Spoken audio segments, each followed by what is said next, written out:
Hey everyone, welcome to today's webinar, Intentional Leadership at Home, presented by Lynn Cooper, Catherine Papa, and Michael DePass of the Center for Creative Leadership, also known as CCL. My name is Michelle Bryan. I'll serve as your webinar moderator for today's session. At CCL, our sole focus is leadership development, education, and research. We thank you so much for joining today's webinar to learn about intentional leadership, as we know many of you are struggling with the collision of work and home life. So we're pleased to have Lynn, Catherine, and Michael here with us today. So, Lynn, I'll turn it over to you to introduce yourself. Thank you, Michelle. Good morning, everyone. I am Lynn Cooper, and I'm the Vice President and Managing Director of our Societal Advancement Group at the Center for Creative Leadership, which is a very fancy title that means that I lead the wonderful group of people who do work in the social sector at CCL, K-12 schools, higher ed, nonprofits, population health-focused organizations. And at home, I am married. I have a husband and 2 young adult sons, and also have a mother who's suffering from dementia and in an assisted living facility. So juggling kids and husband and mother all from my house. So I can feel many of the pains you all feel. Michael? Good morning. I'm Michael DePass. I work in the Societal Advancement Group that Lynn leads. I am responsible for our work in the K-12 sector, and I'm also senior faculty at the center. And I'm really thrilled to be talking about this topic today with all of you. I have 4 children, 10 and under, one of whom is 3 months old today, and 2 pets. I have parents who are also in a senior living facility that has cases. So I've kind of touched with this pandemic from end to end, and look forward to talking with you about it today.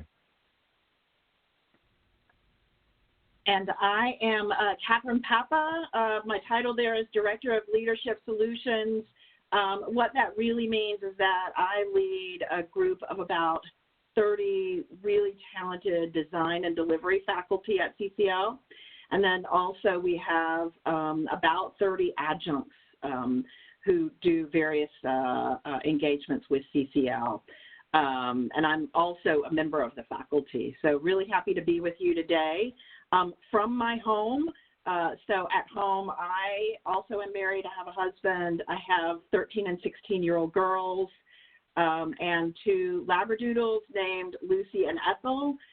So juggling many of the things that we're going to be talking today. So you have 3 panelists who are living this notion of leading with intention at home.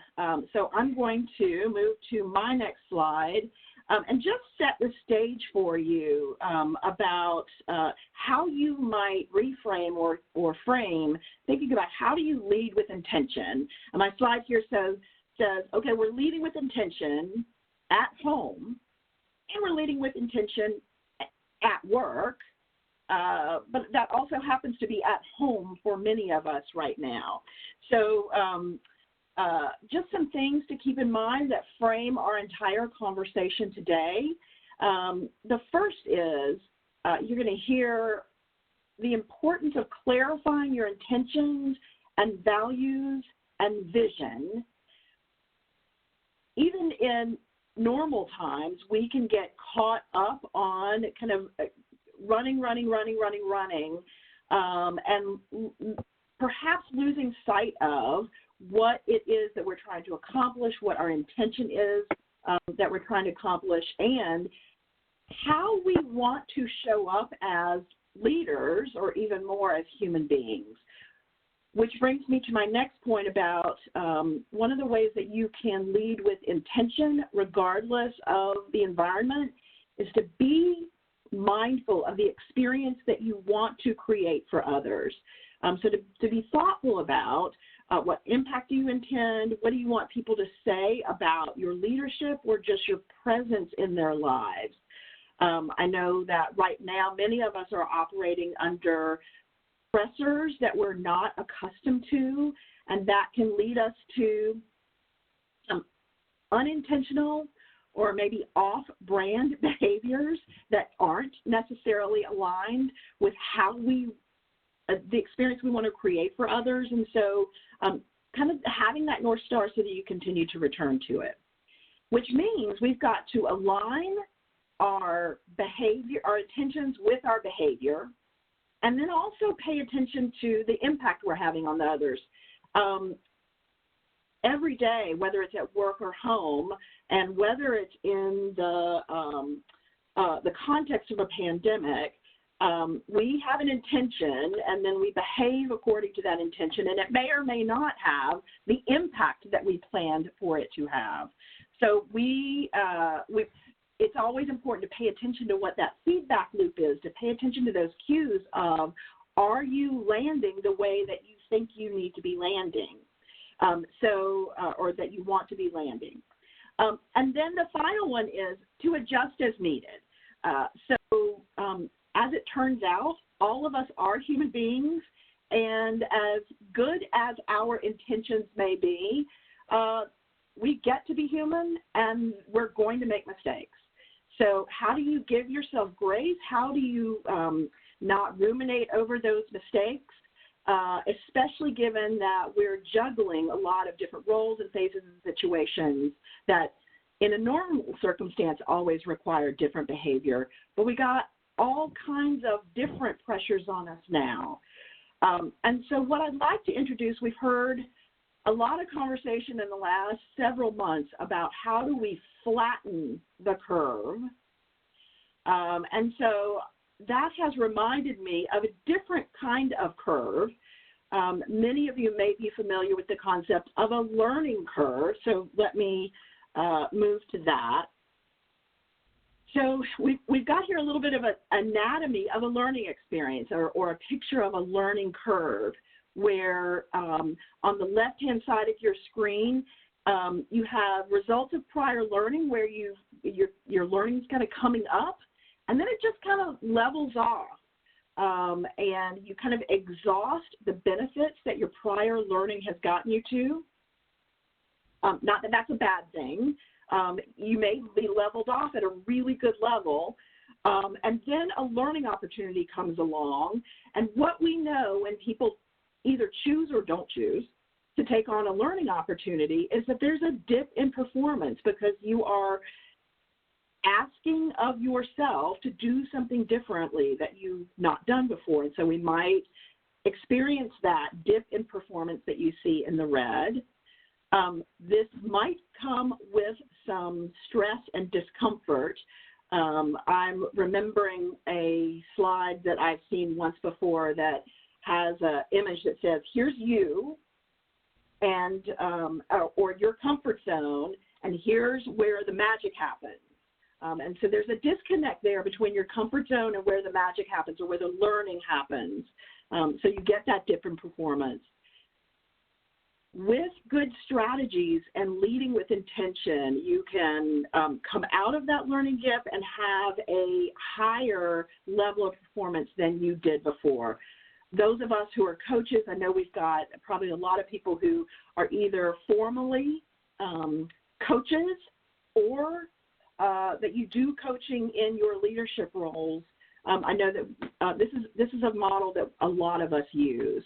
So I played with it a little bit because I think we've now got, in addition to an anatomy of a learning experience, all of us are experiencing an anatomy of newly leading at home. Now, many of you may already work from home, and so some of what those of us who did go up into a physical office may have been experiencing, maybe experiencing some change. You may not have quite the same changes, but I think this is change for all of us. So here we are, we're moving along, COVID comes along, so I've got, that's really the learning opportunity that not necessarily any of us chose, but it has created a whole lot of disruption. So from the previous slide, we talked about stress, we talked about a dip in performance. Here we've got, I've named some things that we all might possibly be experiencing.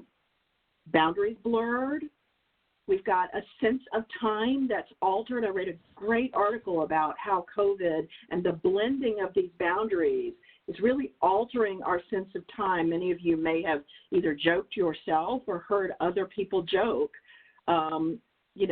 rather than calling it Tuesday or Wednesday or Thursday, that people are just calling it day, because there is a similarity given that we are staying mostly static in our homes. And finally, lives disrupted. And even we may have some people on the line who know or have loved ones whose lives have been lost. So if that is the case, certainly we extend our deepest sympathies. But this is a learning dip like no other that this generation has experienced. And so what we're hoping today to do is to help you think about some different ways in which you might approach this learning curve to just have a little bit of pressure valve release, if you will, so that we can get to that recovery through leading with intention at home. We're going to move through 3 topics. One, the first will be Michael, and that'll be values. And so Michael's going to talk a little bit about how clarifying your values can help you lead with intention. I'm going to be back to talk about agency. And then Lynn will finish us with optimizing your relationships. That's where we're headed for the remainder of the session. We'll invite you to use the chat box. We are monitoring those questions, and we'll be glad to take those at the end of the session. So, Michael, would you like to get us started with values? Perfect. So I just want to build on this idea that Catherine started with of the dip and really reference the amount of chaos that we're all experiencing, and it shows up in very different ways depending on our configurations at home. So I was talking to someone yesterday who on day 67 of being home alone, no children, no other family members, they have a dog, and he was sharing with me about his experience in that configuration. And as you know from my introduction, the opposite of mine. And for both of us, though, really, really challenging. And so we wanted to start this part of the conversation talking about values, because one of the ways that we get grounded is by our values. And I like this imagery of a lighthouse, and when I kind of use a sailing analogy, that we can all get lost, even outside of a pandemic, outside of anything like this on this scale happening. We can get lost with just responding to what we need to do, with the doing of life. And we can get lost in our objectives, ambitions, our challenges. And so our values provide us a way of checking in with ourselves. Are we on the right track? Are we operating with integrity that's consistent with who we are? Sometimes we'll use the phrase, we're making a decision. Well, I thought about what was really important to me. That's the kind of language of our coming home to some sense of values and what's important. So we wanted to start, when we talk about living with intention, with this idea of we all have the experience of using values to help us make important decisions, to help us find ourselves, reprioritize what's important to us. And now, perhaps even more than ever, it's important for us to start there, to start with the revisiting of what's really important to me, what is my life about, as some sort of anchor and lighthouse for us, in some way that we can reconfigure some aspects of our lives around what matters to us. Catherine, can you go to the next slide? Absolutely. So the next thing we wanted to talk about is identifying where our values live. So in addition to them knowing what they are, they actually show up in rituals and habits and patterns. That there's a groove to our lives, and our values show up in events and how we spend time with people that we care about, and where we spend time with people we care about. And they show up on calendars and certain dates that we remember, and how we are used to celebrating those.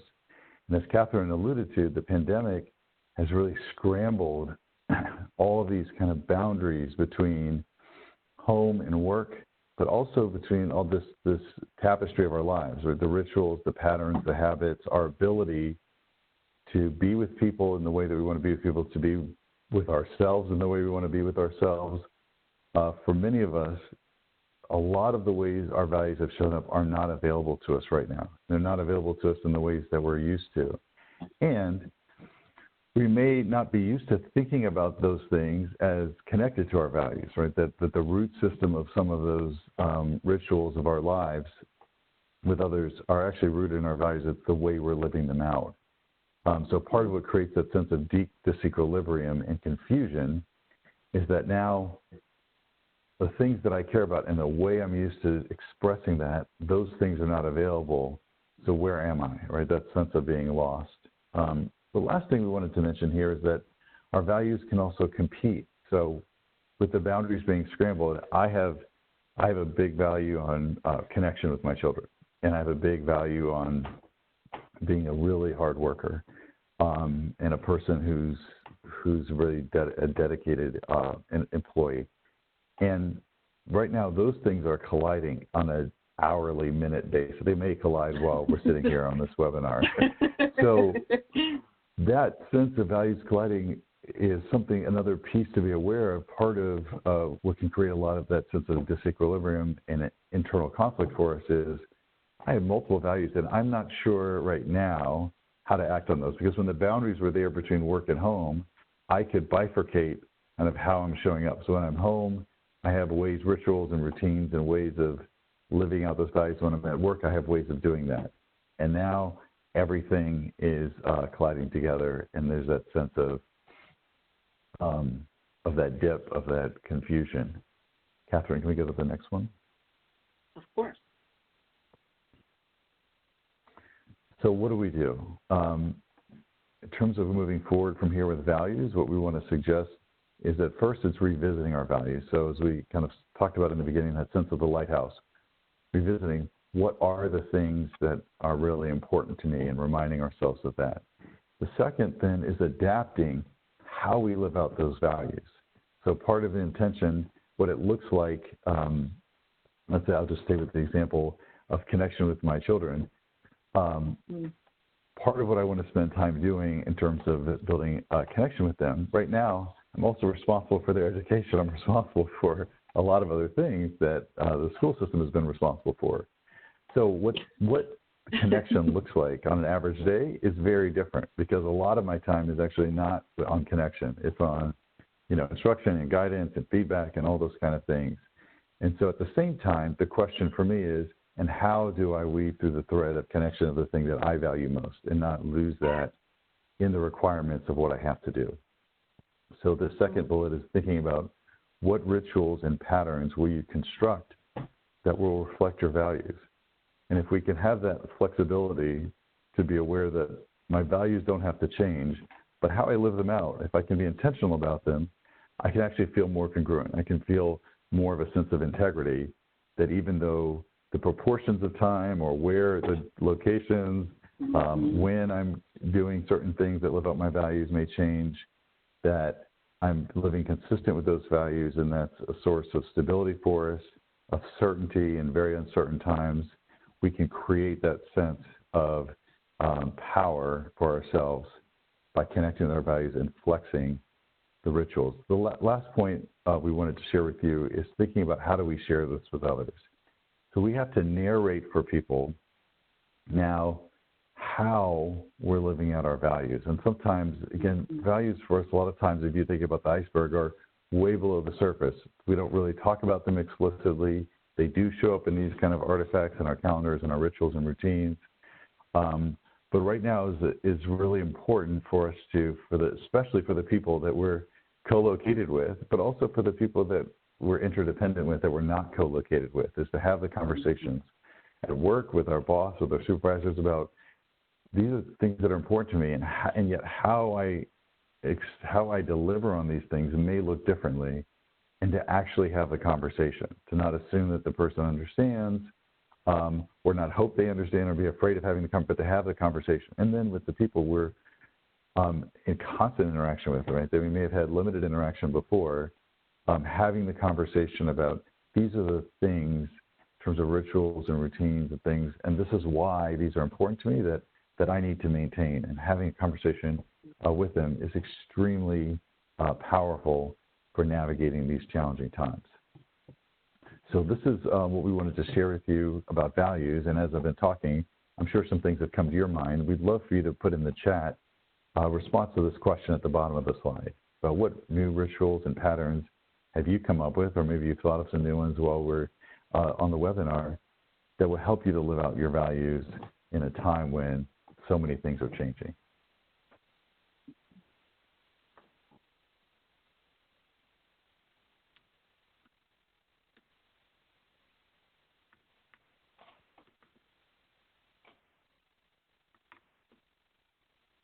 All right. There are a couple things coming through. Great. Intentional breaks to chat with my husband for a few minutes during the day. Yeah, that's great. Finding times of laughter. How do you uplift leadership values at home in time of a pandemic? I mean, part of it is our transparency. These kind of conversations is a good place to start. Game nights with the children, more game nights with the children. Reach out to colleagues and peers for periodic check-ins. You know, we need to really flex our tech, right? Even with our tech, we have ways that we're used to talking and communicating, but thinking about texting and email and video and how we use all of those things to stay in touch with people. Now's the time for us to expand some of that.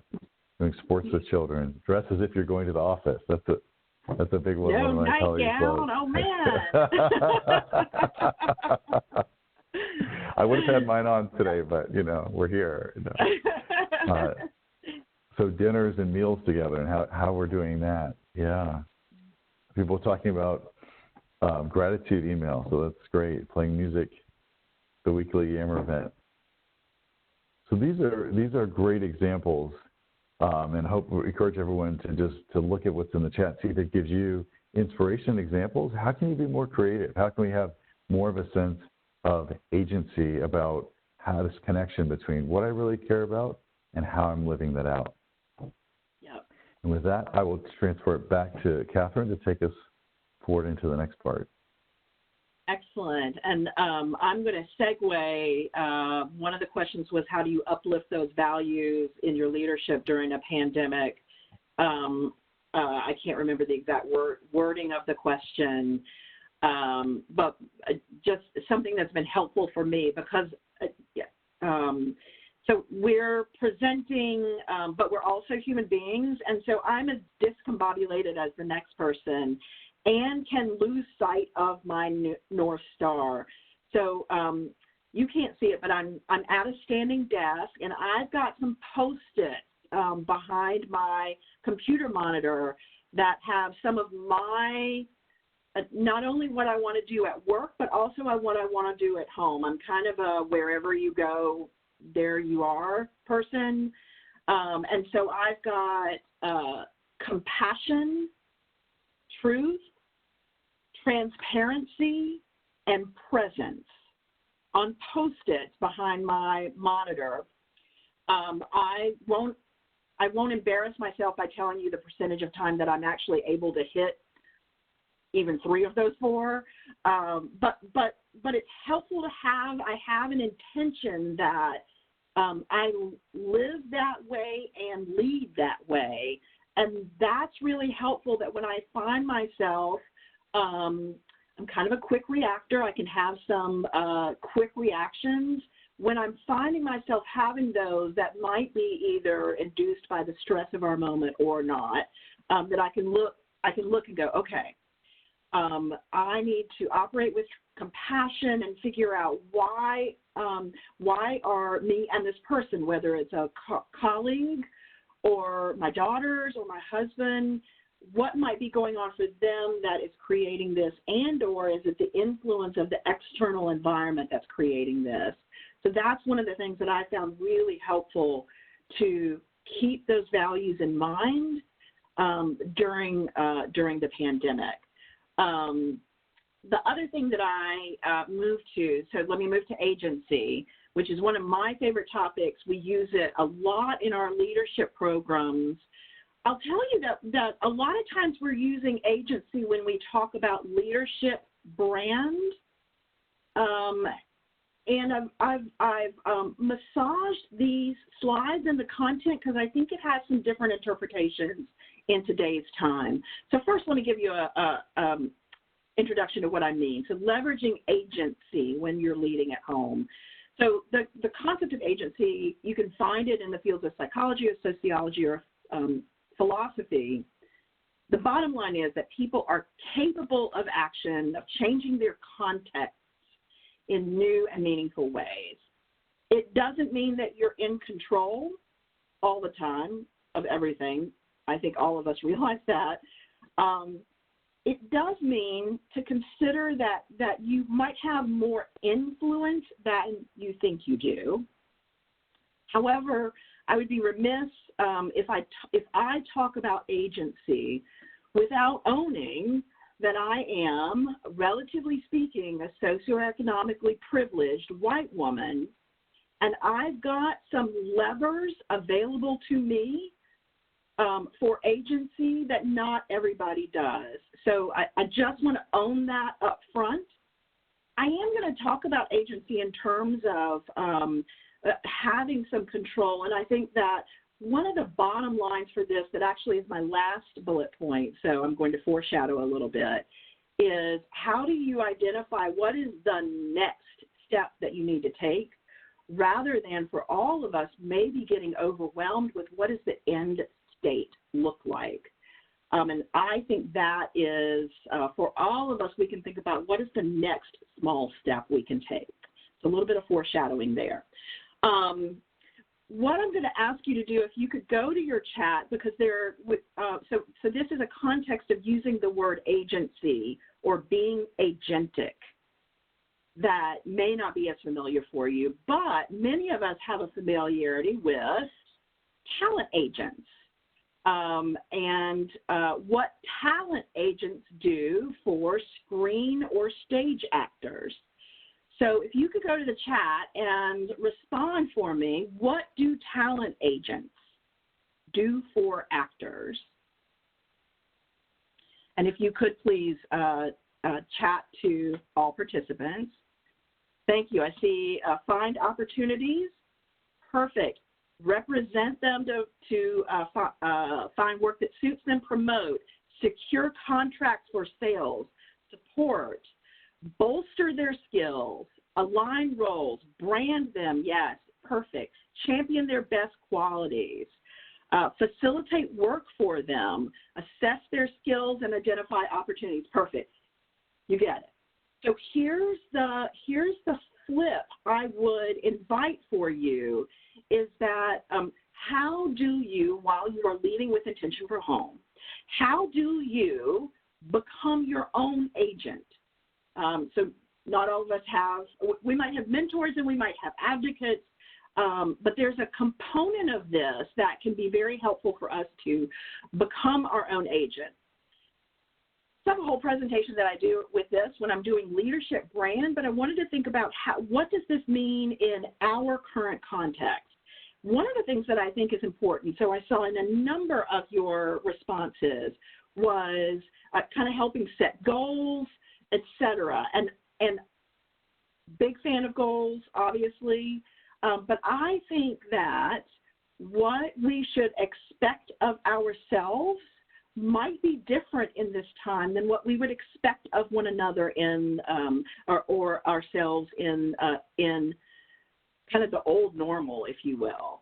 So how do you redefine your definition or refine your definition of success? What adjustments do you need? Where might you need to cut yourself some slack? Recognizing, as Michael said, that you might be homeschooling your children, or you might not be used to working when a non-work person is kind of in your space all the time, when your sense of time is blurred. So I found this image of success and what people think it looks like, kind of that direct line, oh, I just need to do this, and this, and I'll, the clouds part, the hallelujah chorus plays. When in fact, even in good times, even in normal times, success is actually really a hot mess. You take 2 steps forward, 1 step back, maybe 3 steps back. You take lateral moves. And so I think that's really important to remember that right now. And so part of your being your own agent is to keep in mind that success is going to be messy, so that we don't ruminate or worry about when it's not pretty. Next comments, bullets are to actively pursue or create aligned opportunities. So many of you talked about in the chat how a talent agent for an actor would help them find work, even get auditions, get connected to the right producers and directors and talent selectors who are going to help them get where they want to go. So how do you do that for yourself, both at work and at home, so that you make sure that you're aligning what you're chasing with what your intentions are? And that is tied to my next bullet point, which is to curate your yes responses. Some of us have figured this out, some of us have not. You don't have to say yes to everything. So how do you make sure that you're saying yes to the opportunities that are going to help get you where you're going, and potentially saying no and making choices to not participate in some ways that either are not the highest and best use of your time, or are not aligned with the direction in which you want to go. And I use the language of curation very deliberately.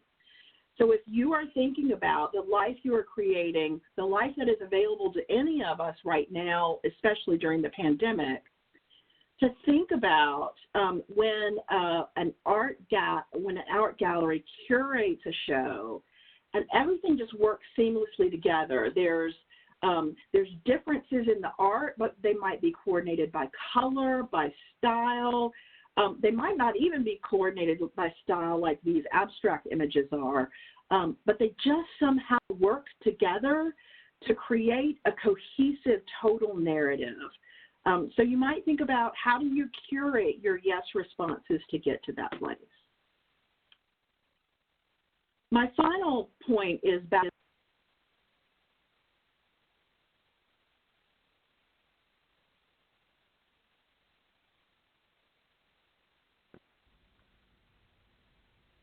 Catherine, we lost your audio. Can you hear me? yes. Here you go. Okay. Now you're. Was I coming in and out? You cut off at my final point is. Now you're back. Ah, perfect. Thank you. So you see it, aiming for small steps and what is in your control. So how do you shoot for those small victories? And those small victories can build upon one another. And since my audio is having trouble, it's a great time for me to tag Lynn for our third segment, which is about optimizing relationships. So Lynn, take it away. Thank you. Good morning, everyone. So I'm going to talk about some high-level stuff around optimizing relationships, knowing full well that you all have varying relationships to navigate in your space, your home space, whoever is co-located in that space with you during this time, and the people who might be outside that space that you need to remain connected to both through work or with personal life. That varies for each of us, and so hopefully these points will be helpful for you to just think about if you're struggling with some of that. And these are the kind of highlights we're going to hit. Collaboration is key. Find new and novel ways to remain connected. I've seen some examples of that already in the ways you populated the chat with Michael's question about new rituals. And then making time for self-care, which I'm imagining most of you as leaders on this call are not doing well enough. And I can say that even for myself. Next slide, please, Catherine.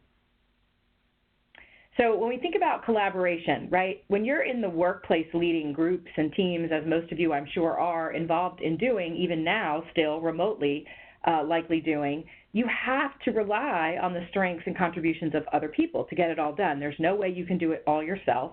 That is not different now. You have to rely maybe even more so on the strengths and contributions of others to accomplish what needs to be done, especially in a time when many of us in our professional settings are losing colleagues to layoffs or furloughs, given the economic decline we're experiencing across the globe.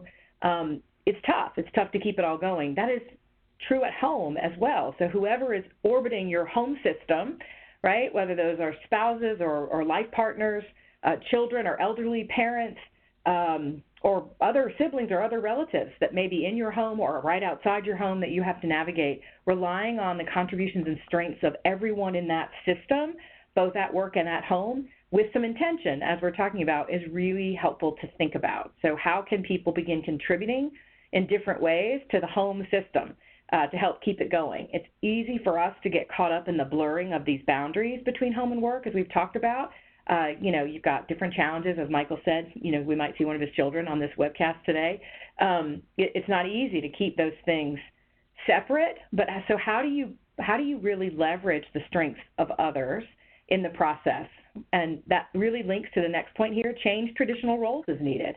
I'm the primary cook in my house. I like to cook. I enjoy doing it. My husband can do certain things, but is not a real cook and has no interest really in learning it. So that's a division of roles that we have normally.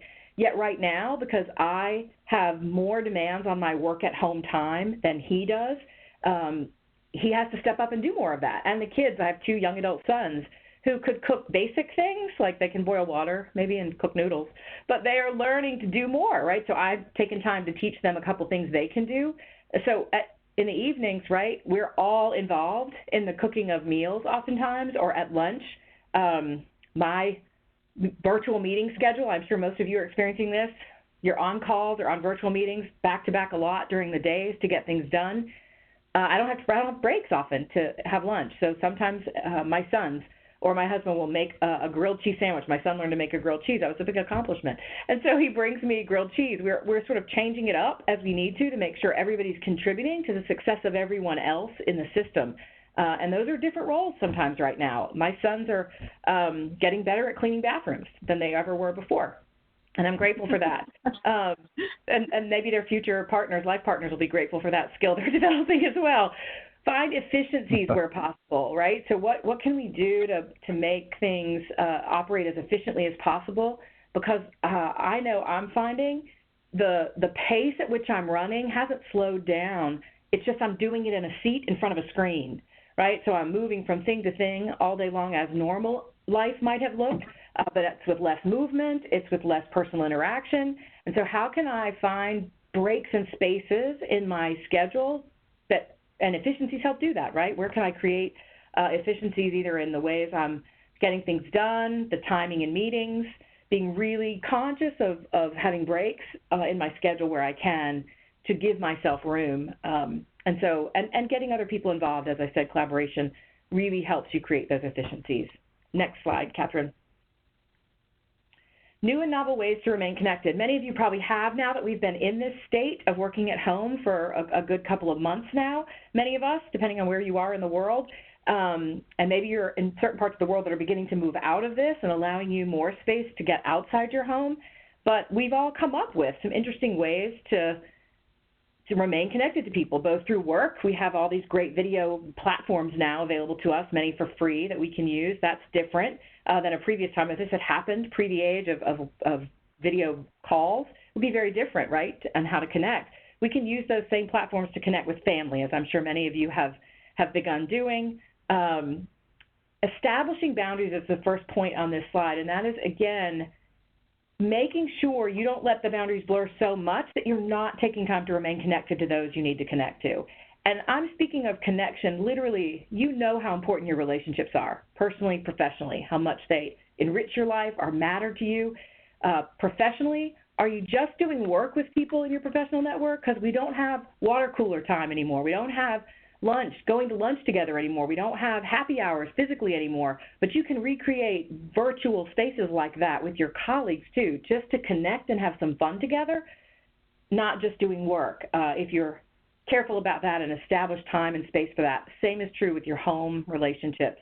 If you can establish some boundaries, I saw somebody put in the chat, it might have been around the values, or it might have been around Catherine's question, breaking at 5, stopping work at 5. I sometimes have to work at odd hours, right, as I'm sure many of you do, but I keep the ritual of having dinner with my family. So I stop at around 5:30, and I go downstairs, and we work on dinner and have dinner together and make time for questions. So keeping some boundaries could allow space for you to connect with those people you care about. Not everybody has the luxury of focusing on task and not time, but if you do, if you have the luxury of that, and maybe you can negotiate, to Michael's point about being transparent with your boss or the people you work with, if you have the luxury of that, I would encourage you to let go of this notion, if you can, of, oh, I've got to be online working from 8 to 5 or whatever those typical hours might look like for your job, and focus on what can I get accomplished and how to manage kids if you have kids, elderly parents, other things, even time when you actually have the mental energy to do it. This COVID quarantine time we're living in, it's difficult to focus. I saw some people comment about that in the chat. And so to not get hung up on, oh, I have to get this done, I have to focus right now. If you can't, what are other ways to give yourself a little break so that you come back and focus later? Focus on what you can get accomplished and when that makes sense for you in the home system you're living in. Again, knowing not everybody has that luxury, but if you do, I would encourage you to try to shift your mindset around that. How do I focus on what I can get done when and getting it accomplished, not how much time I'm actually spending in my work hours. And then connecting creatively. I'm sure many of you have come up with fun ways to connect with family in this time when we have to be careful, and we've been quarantining and staying at home. Walks and talks. I find my eyes, you see I'm wearing glasses, I find my eyes are really tired from being online all day looking at a screen. And so at some point, it may seem obvious to you on the phone, it occurred to me, well, I don't always have to be on a video call with my direct reports or my colleagues. I can actually schedule that as just a phone call and take a walk around my neighborhood, and have my earbuds in or my phone on and just walk and talk. And that has been huge because it also gets me moving, keeps me moving, which is great. Walk and talk, family gatherings, as I mentioned. Make time to connect with people in virtual ways that are not just work-focused, virtual happy hours or coffee breaks. Go to the next slide, please, Catherine. Yep. And finally, making time for self-care. I'm betting, because I know how busy everybody typically is, and even busier often now in this COVID time, that you're not doing enough to take care of yourself. It's easy to feel like you have to just get it all done. You have to keep everything moving. And for many of us, there are real critical things at stake here and that we do have to do. But the old adage of putting the oxygen mask on yourself before a loved one when you're on an airplane that flight attendants use is absolutely a brilliant metaphor to keep in your brain. Why you see that image here, you absolutely cannot do all the things you need to do for your loved ones, for your colleagues, for your direct reports, for anyone, your clients, for all the stakeholders orbiting your universe, if you don't take good care of yourself and allow yourself that option to be, as Catherine mentioned, present, being fully present or compassionate, whatever those values are that you want to live intentionally, you've got to take care of yourself to allow that.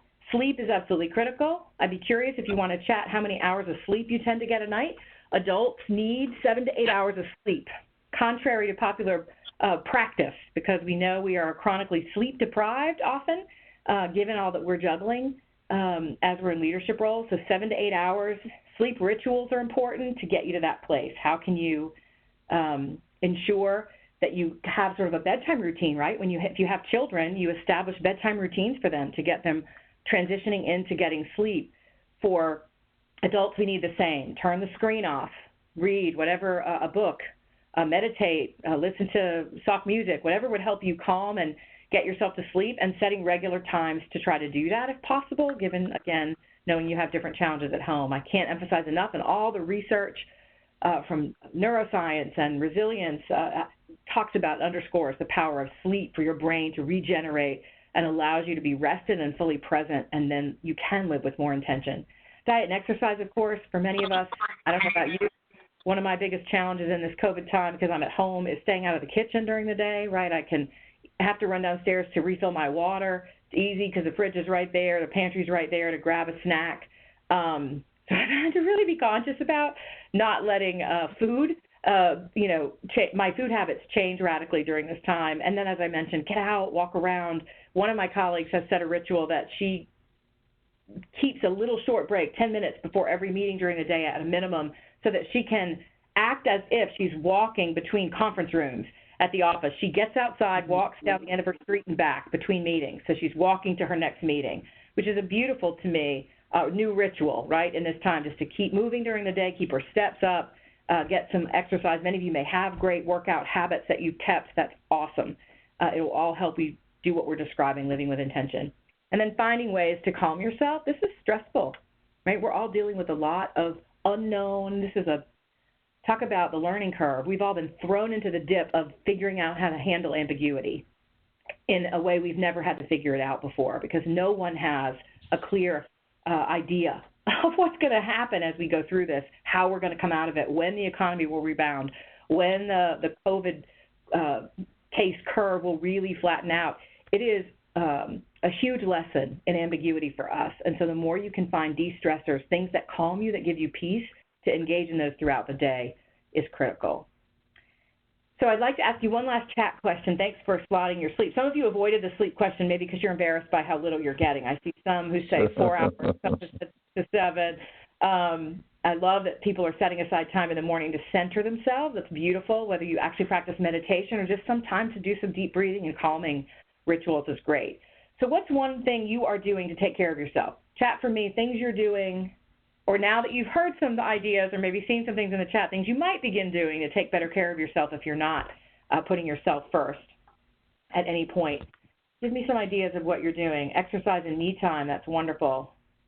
1 walk a day, a smoothie every morning, I love it. Journaling, that's a great, because right now, right, we're going to look back on this and have a lot of reflections on what we're experiencing. Journaling is a lovely example. Gratitude journaling, right? What are we grateful for? There's a lot to be irritated by right now, so if you can focus on what you're grateful for, I think that's brilliant. Healthy indulgence in your hobbies, right? How can you really enjoy that? Reading, I love it. Yep. Art and creativity. Home brewing kombucha. Ooh, I want to come to your house. Wow. Sleep, meditation, a stationary bike, right? If you have that kind of equipment in your home, fabulous. For those who can't go to the gym and maybe used to or like to go to the gym to keep up their health. Great. Thank you for those examples. And keep them coming so people can see them in the chat and maybe get some new ideas for themselves. I want to move to the next slide and ask a sort of final closing question. You've heard a lot today, right, about living with intention, kind of identifying and maybe putting front and center, as Catherine described with her Post-its, the values that you espouse and want to live by even during a time of COVID, how you can be more agentic, right? What can you control? What are some initial steps you could take to sort of keep yourself centered on here's what I can do as opposed to all the things you don't have control over? And then finally, optimizing relationships in your life in ways that may be different than typical, but will still keep you sort of bolstered and keep everyone in your system kind of maybe moving at the most healthy, in the most healthy way mentally and physically. So what are some next steps that you might take as a result of today's discussion? I'm still getting some resilience. I love be less rigid with myself. Lovely. Giving yourself grace. Oh, my goodness. Yeah. So important. I'm stealing the idea of putting your values in front of me on Post-its. That is a great, because otherwise it's easy to lose sight, right? I love that. Yeah. Find more games to open meetings. Depending on which platform you use, on Zoom, right, you can change your name. So you can just click on the name, click on yourself in Zoom, and you can rename yourself. And so one cute opening icebreaker activity we've used, if it's helpful to you, is to have everybody rename themselves. Pick a fun way. Pick your favorite cartoon character. Just have people rename themselves. And then throughout the meeting, those are up on the screen with people's names. Those are kind of fun. Walking during meetings, love it. You can rename yourself. You can rename yourself in WebEx, too. Yeah, awesome. Excellent. So those are fun meeting openers that just give people a chance to laugh a little bit, right? We got to release, as Catherine said, the pressure valve, right? How do we find ways to release the pressure valve? Good. Walking during meetings, excellent. Yep. We're meeting all day because that's how we're getting work done, right? We're talking to people. Can't do it personally in the hallway or in the office if you were going to the office. Lynn, I'll also jump on that a lot of our platforms that we use allow you to turn your self-view off. So I've read a couple of articles about one of the reasons why our video meetings are more exhausting is that having ourselves, being able to see ourselves all the time, creates a psychological drain that is not present when we're face-to-face meeting. And so in addition to flipping some of our meetings to phone meetings, if I've got a video conference, I will frequently either put my screen out of sight or just close my view of myself altogether, because if I were in a meeting, it's not like I would have a mirror in front of me going, oh, look what my hair looks like, or whatever. Yeah. And most of us desperately need draining in a way that we're not used to. Yeah, absolutely. And most of us desperately need a haircut. So actually staring at how badly I need a haircut all day is very stressful. Great. Loving these examples of things you're going to do. We really appreciate you sharing. Keep that coming so people can see that in the chat. And now I'm going to turn it over to Michelle, our host, to facilitate Q&A, because we are welcoming your questions about any of the content or things we've discussed today. Hi, everyone. Just a reminder, if you've got a question, just chat that to all participants, and we'll get to as many as we can. I do have a couple coming through. This one I think is for Michael from Amanda. Can you give a clear example of a specific value and a ritual created to support that value? Sure. I'll give you an example that didn't happen directly as a result of the pandemic, but with my wife and kids, we got together recently and just had a conversation about what are the values we want to kind of hold each other accountable for, and, you know, came up with them in simple words, simple language. I was skeptical of this, and it was my wife's idea. The kids were bickering a lot and all, you know, some other stuff, and it was amazing how they engaged in co-creating it. And again, they're 10 and under, and then how they use those with each other. So it was very practical. Now we're together all the time, and it's really helpful to have had the conversation practically about what do we want to hold each other accountable for. We talked about values from an individual perspective, but also in our relationship with others. It can be a very powerful way to put in the ritual. There is really just reminding each other, oh, remember, you know, and anyone can say it. Anyone can bring up the reminder. Remember, we said these are the things we're going to hold each other accountable for. I hope that's helpful. Thanks, Michael. This one's for Lynn from Marcia. Collaboration is key to how my team interacts, even prior to work from home. I'm really interested in recommendations to build collaboration in this virtual world. Yeah, you know, it obviously will depend a lot on the context and how you all work together. If you have access to sort of meeting platforms like this, or like Zoom offers breakout rooms, and you can sort of get people working on things they have to do together in that kind of space, because we can't sit together in a conference room or come together physically yet in many places to do that. I would encourage it. It's amazing what you can get done that way, right? Through the whiteboards in some of these platforms and the annotation tools. There's also a great app called Mural, M-U-R-A-L, that you can get online. There's a free version of it, and then, of course, you can pay for a little more. So, of course, they did not pay me to advertise their app, or CCL has no invested interest in that. But I've just discovered it, and I will tell you that it's pretty intuitive and easy to use, and it comes the closest to simulating sort of being in a conference room with people with a whiteboard or a flip chart that you can annotate, and even create like Post-it for ideas. So when we have to do kind of collaborative joint work, we've started using that. It's you know, it takes more energy online than it would for face-to-face, but I've found it pretty easy to adjust to using, and a cool way to start doing that.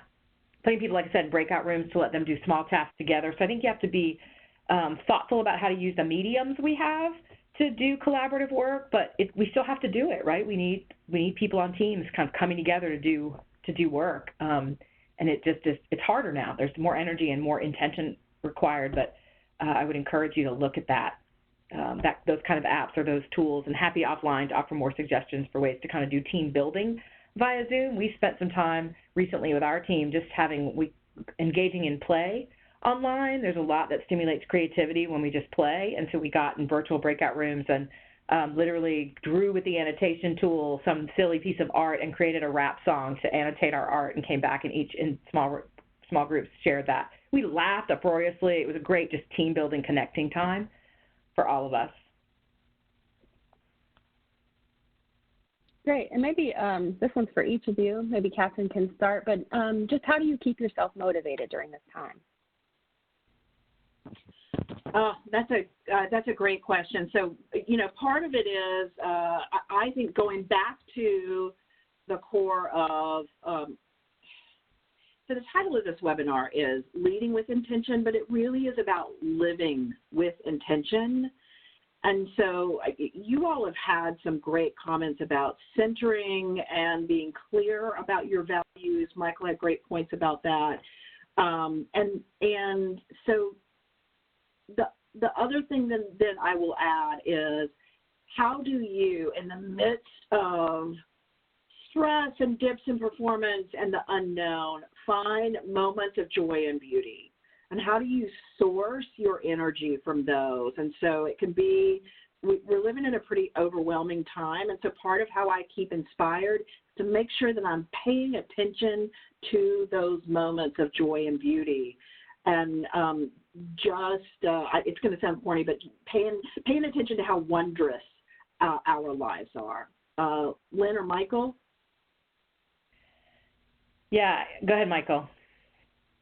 Oh, no, I would just say, I think it's interesting. In the short term, part of the motivation is there are a lot of people responsible. I have a lot of responsibility. So there's an adrenaline that there are things you have to do. But I do think I'm glad you brought this up, because as we think over the next couple of months, things will continue to get more kind of polarized and chaotic. And I think the motivation for me is really going back to values and how do I want to show up.